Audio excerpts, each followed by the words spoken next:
Today, I want to talk about something that every one of us has felt at some point, but few are brave enough to say out loud.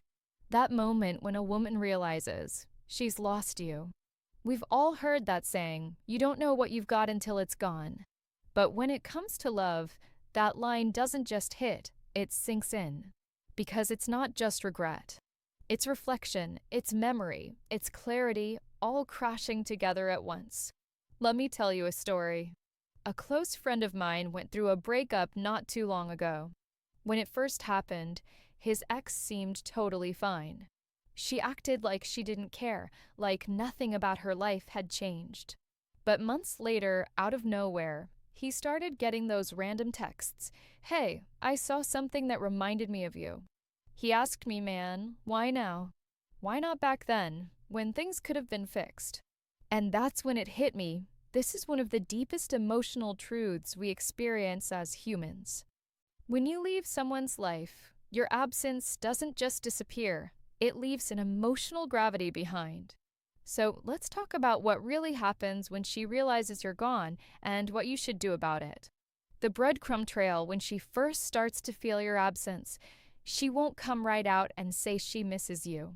Instead, she'll try to find small ways to reconnect, subtle, almost invisible ones. Maybe she follows you again on Instagram, likes a post from months ago, sends a casual, hey, have you been? Message out of the blue. Sound familiar? That's not random, that's deliberate.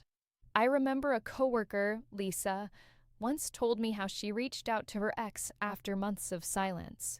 She said, I didn't want to seem desperate, so I just liked one of his pictures. I figured he'd get the hint. That's what I call the breadcrumb trail. It's her quiet way of saying, you're still on my mind, without actually admitting it. When you notice those breadcrumbs, don't overreact. Don't assume she's ready to come back or that things have changed. Step back. Watch carefully. Does it seem genuine? Or is it just nostalgia talking? Because often, these gestures aren't about you at all. They're about her emotions, her curiosity, or her need for reassurance. Before we move on, ask yourself this question. If she texted you tomorrow, what would you do? Keep that thought in mind because it matters. Testing the waters when she finally does reach out directly, it usually starts small. Rarely will she say something like, I miss you. Instead, it's something safer, hey, how's work? Or I heard your team won last week. That's not small talk, that's self-protection. Nobody wants to risk rejection right away. In Dale Carnegie's classic, How to Win Friends and Influence People, he wrote that humans naturally avoid emotional risk, especially when it involves vulnerability. That's exactly what's happening here. She's testing the waters, hoping you'll meet her halfway. So, check in with yourself. What are your intentions? If you're open to reconnecting, keep your tone light, real, and calm. If not, be respectful, but don't feed false hope. Because sometimes these soft openings can grow into something deeper, which brings us to the next truth. Why absence creates fear. The strange thing about distance is that it sharpens perspective. Think about it. When you've stepped away from something, a job, a friendship, a routine, suddenly you see it for what it really was. Relationships are no different. When you step out of her world, you create space. And at first, she might assume you'll circle back like before. But when she realizes you're really gone, no texts, no reactions, no attention, that's when fear starts creeping in. She begins to ask herself questions like, did I take him for granted? Did I push him too far? Psychologists call this loss aversion, the idea that people fear losing something more than they value gaining something new. That's why she suddenly feels an urge to fix things, not because she's sure she wants you back, but because she's terrified of being replaced. Your job? Stay grounded. If you've been focusing on growth and rebuilding your life, keep going. Your progress isn't about her, it's about you. And yet, sometimes, that moment of realization can lead to something real again. When it's okay to reconnect, not every reconnection is a mistake. Sometimes two people part ways for reasons that aren't about love, timing, stress, immaturity, miscommunication. In those cases, honest conversation can make a difference. There's a story I always think about, a couple who broke up because their schedules clashed and life got in the way. Months later, they ran into each other at a mutual friends gathering. They talked, really talked, and realized the breakup wasn't about falling out of love, it was about burnout and confusion. Now they're married, with 2 kids. So before you respond, ask yourself, why did the breakup happen? If it was something shallow, impatience, poor communication, bad timing, maybe there's room to rebuild. But if the roots were deeper lies, disrespect, incompatibility, letting go might be a real act of strength. Remember, reconnecting doesn't always mean reconciling. Sometimes closure is the healthiest form of peace. Understanding her feelings, let's break down what she's actually feeling when she realizes she's lost you. There's regret for not appreciating what she had. There's nostalgia for the memories, the laughter, the comfort.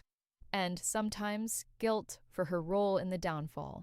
Those emotions are heavy. They often drive her to reach out, hoping to ease the weight she carries. But remember this, her emotions are part of her process, not your responsibility. Author Mark Manson once said, "People don't seek closure to fix the past, they seek it to feel better about their choices." That couldn't be truer here. It's important to recognize when her contact is about self-healing versus when it's about rebuilding something together. Be aware. You can understand her feelings without being consumed by them. Your peace, your growth, your stability, they come first. Your power to decide, imagine this. One night, your phone buzzes. You open it and see her name, followed by a simple message, "I've been thinking about you." In that moment, everything slows down. Because now, the decision isn't about her, it's about you. Do you walk back down the same road? Or do you take the one that leads forward toward clarity and purpose? Think of it like standing at a bridge. Crossing means leaving something behind. Staying means you never see what's on the other side. That's exactly what this moment represents. Focus on your future, your goals, your boundaries, your sense of worth. Because most relationships don't fall apart from one big mistake, they crumble because the foundation wasn't solid enough to hold both people's growth. So, before you respond to that message, pause. Reflect on how far you've come since it ended. Ask yourself, is it worth trading your peace for familiarity? Or is it time to trust your strength and keep moving forward? Honoring your evolution isn't selfish, it's self-respect. And that's something no relationship should ever cost you. Because at the end of it all, losing someone or being lost by someone often teaches us more about who we are than any relationship ever could. Sometimes she realizes too late what she had. Sometimes you realize just in time what you deserve. Either way, the real victory is growth. The best love doesn't come from two incomplete people trying to fill each other's gaps. It comes when two whole individuals choose to walk side by side, not because they need each other, but because they respect each other's wholeness. So, if this message hit home for you, don't forget to like, share, and subscribe to Roots of Her. And remember, knowing your worth isn't arrogance. It's clarity. Until next time, stay grounded, stay growing, and never forget what peace feels like.